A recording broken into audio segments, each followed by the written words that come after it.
The global energy artery has been severed. Right now, the United States military is executing a masterclass in economic strangulation. They have locked down the Strait of Hormuz, completely suffocating the Iranian state. This is not a conventional war. There are no sprawling ground operations, but the damage is absolute. Open source financial data indicates the Iranian economy is in total freefall. Their currency is vaporizing overnight, and critical oil exports have flatlined to zero. Tehran has been pushed to the brink of systemic collapse. In a state of sheer institutional panic, they are desperately signaling through diplomatic backchannels, pleading for negotiations to relieve the pressure. But Washington is simply leaving the phone off the hook. The strategic trap has snapped shut. The financial guillotine is hovering. And the United States has just proven that it does not need to launch a single airstrike to bring a hostile power completely to its knees. Welcome back to the channel. This is your premier intelligence briefing on global strategy, military logistics, and the raw mechanics of geopolitical power. If you are looking for diplomatic sugarcoating, you are in the wrong place. We deal strictly in leverage,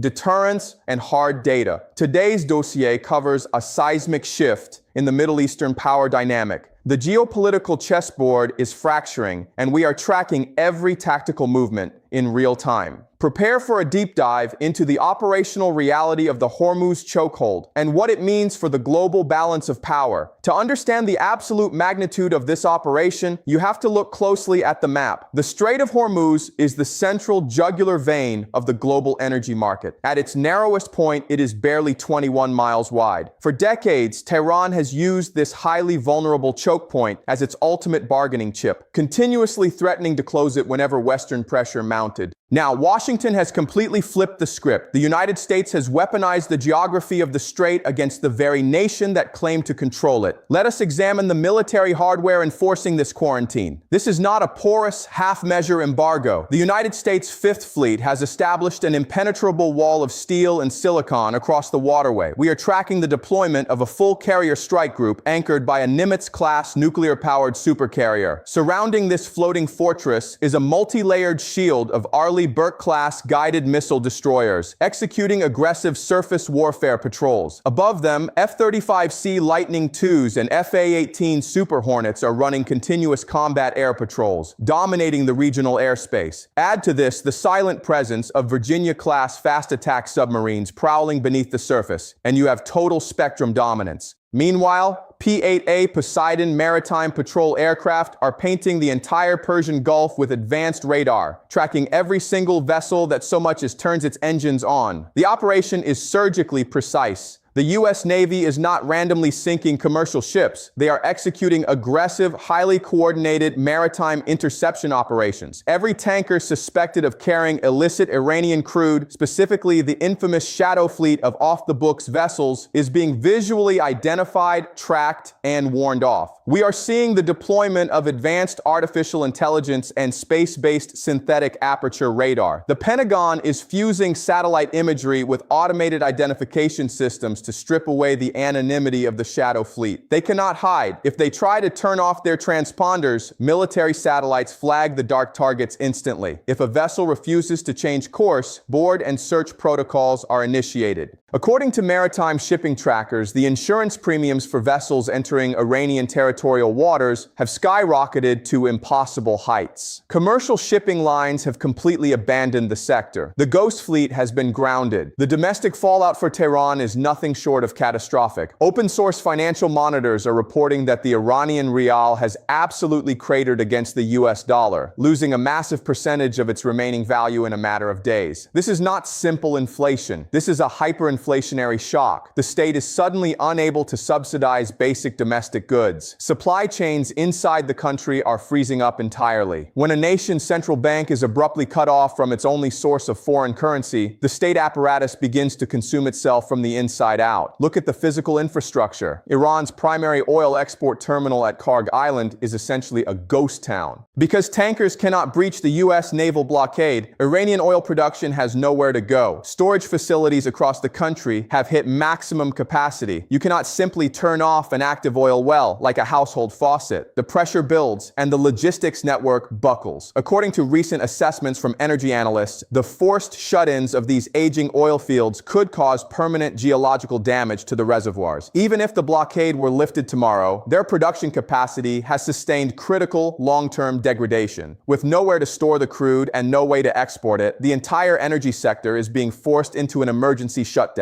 But the real target here is not just the domestic economy. The ultimate target is Tehran's regional influence. For years, Iran has funded a massive network of proxy forces across the Middle East. That entire network requires a constant heavy flow of capital. By strangling the oil revenue at the source in Hormuz, the Pentagon is actively defunding those proxies. The financial lifeline to allied militias in Lebanon, Yemen, and Iraq has been cleanly severed. Without hard currency to pay personnel, procure weapons, and maintain supply lines, their asymmetric warfare model is being hollowed out from within. A military machine cannot run on ideology alone. It requires cash, and the vault is now empty. This is the absolute apex of modern statecraft. The United States has neutralized a generational adversary without crossing into traditional kinetic warfare. There are no sprawling infantry campaigns. There are no strategic bombing runs over the capital. There is only the cold, unyielding reality of maritime dominance. The U.S. military has engineered a scenario where the adversary's economy is suffocating under its own weight, forced to watch as billions of dollars in potential revenue sit trapped behind an invisible, impenetrable wall of American naval power. The leverage Washington has extracted from this single operational maneuver is unprecedented. But to view this operation strictly as a localized containment strategy against Tehran is to entirely miss the broader picture. You have to step back and look at the macro chessboard. The blockade of the Strait of Hormuz is not merely about neutralizing a Middle Eastern adversary. It is a calculated, devastating power play aimed directly at the East. The ultimate silent casualty of this naval quarantine is the People's Republic of China. For the past decade, Beijing has been the primary architect and beneficiary of the Iranian ghost fleet. Chinese independent refineries, often referred to as teapots, have been quietly absorbing millions of barrels of heavily discounted, off-the-books Iranian crude. This illicit energy pipeline provided Beijing with an incredibly cheap, reliable fuel source to power its massive industrial base,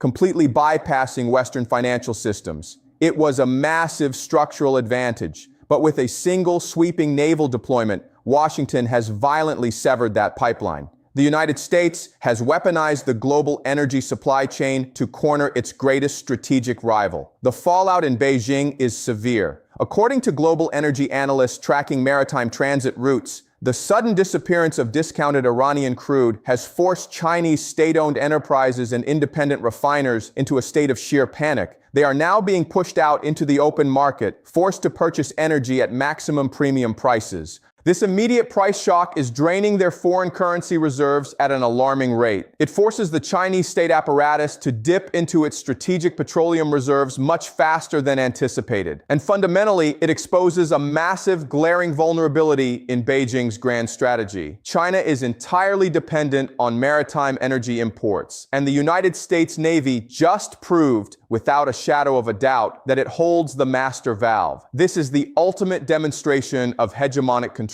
Chinese naval doctrine has obsessed over the Malacca Strait dilemma for decades, terrified that the U.S. could choke off their energy access at the vital choke point near Singapore. But Washington just demonstrated that they do not even need to blockade Malacca. They can simply lock down the source in the Persian Gulf. This realization is sending shockwaves through the highest levels of Chinese military and economic planning. The Pentagon has just mapped out the exact blueprint for how it would asphyxiate the Chinese industrial machine in the event of a broader Pacific conflict. It is a profound psychological deterrence measure, delivered not through diplomatic cables, but through the raw application of naval tonnage. Furthermore, this serves as a lethal blow to the emerging BRICS architecture. Nations attempting to circumvent U.S. dollar dominance through alternative energy trading platforms are watching their primary test case burned burned to the ground. The blockade reasserts the absolute supremacy of the petrodollar system. If you cannot physically move the oil past the U.S. Fifth Fleet, your alternative currency agreements are completely worthless on the global stage. Meanwhile, look at the shifting dynamics of the global energy market. While the Eastern Hemisphere panics over supply shortages and skyrocketing import costs, the United States is operating from a position of absolute geographic and economic fortress security. As a net exporter of energy, the U.S. is largely insulated from the very crisis it engineered. In fact, American shale producers and liquid natural gas exporters are positioned to massively capitalize on the vacuum left by the Iranian blockade. Allied nations, terrified of supply disruptions, are locking into long-term, highly lucrative energy contracts with American suppliers. Washington is not just bleeding its rivals of their capital, it is actively rerouting global wealth back into the American industrial base. This is the brutal reality of realpolitik. The global system is not governed by international law or United Nations resolutions. It is governed by leverage, geography, and military capacity.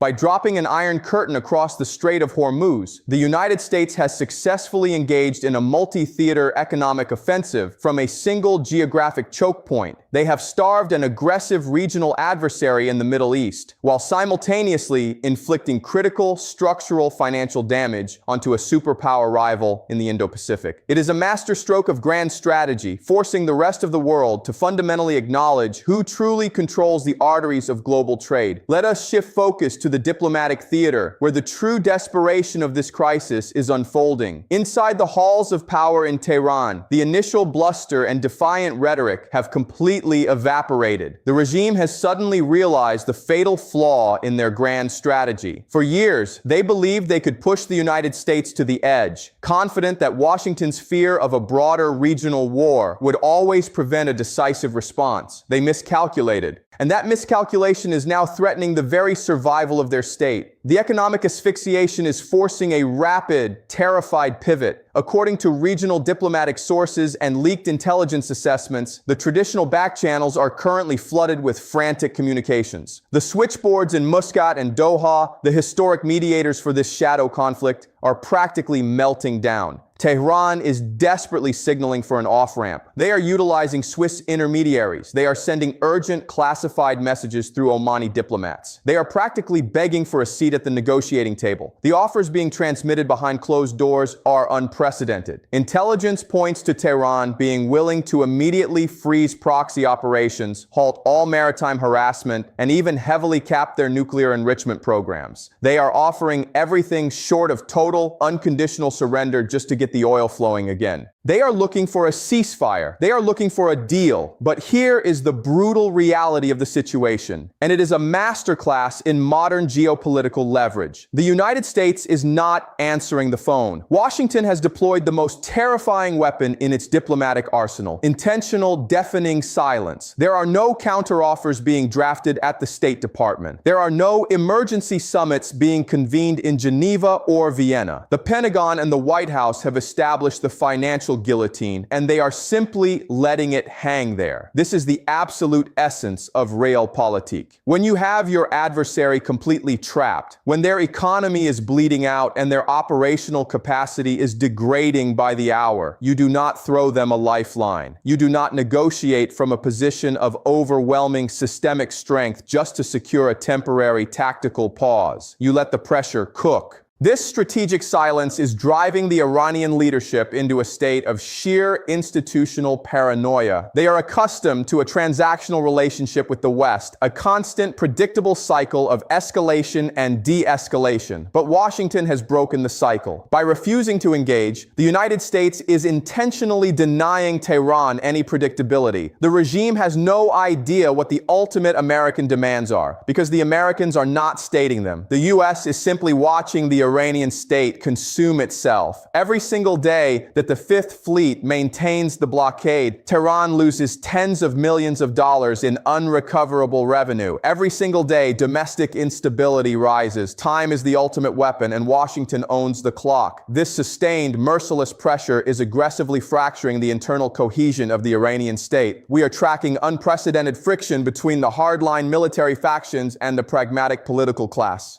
The military apparatus, historically untouchable and heavily funded, is suddenly facing the reality of empty coffers. They cannot pay their proxy networks. They cannot procure black market replacement parts for their aging air defense grids. Meanwhile, the political leadership is staring down the barrel of severe domestic unrest, knowing they lack the capital to subsidize the basic survival of their population. The blockade is forcing them to turn on each other, accelerating the internal decay of the government.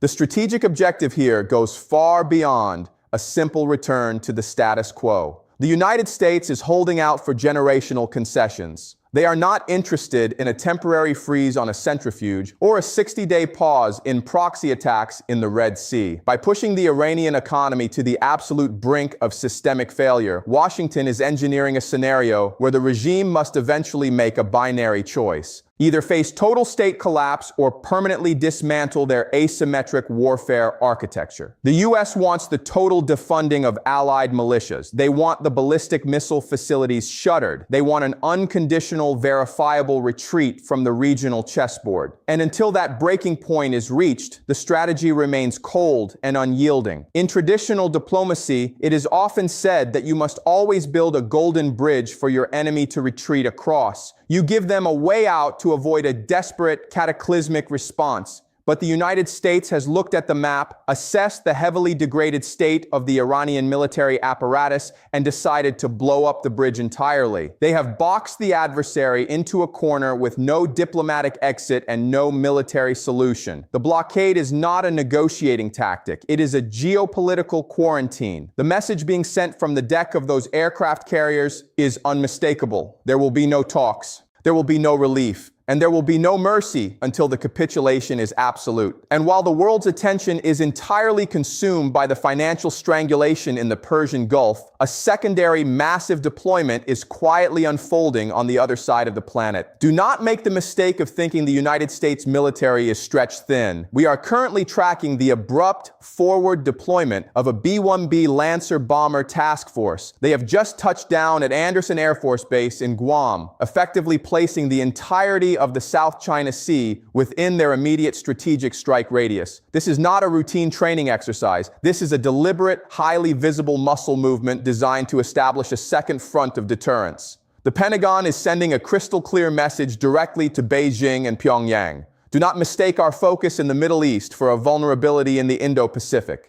The United States retains the absolute capacity to execute a two-theater pressure campaign simultaneously. While the Navy suffocates a regime in the Gulf, the Air Force is actively reminding the East that American deep strike capabilities remain on high alert, ready to instantly neutralize any opportunistic probing of our defenses. We are entering a new era of global instability. The traditional rules of engagement have been completely rewritten. We are witnessing a grim reality where economic warfare is proving to be just as devastating as a conventional kinetic strike, and where geopolitical leverage is strictly measured in shipping lanes, chokepoints, and naval tonnage. The global order is fracturing, and Washington is brutally reasserting its dominance over the fault lines. The ultimate warning to any adversary watching this crisis unfold is undeniable. Challenge the established architecture, and you will not just face a military response. You will face complete systemic dismantling. Keep your eyes on the chessboard. The data matrix is constantly evolving, and we will be here to break down every maneuver. Until the next briefing, stay vigilant.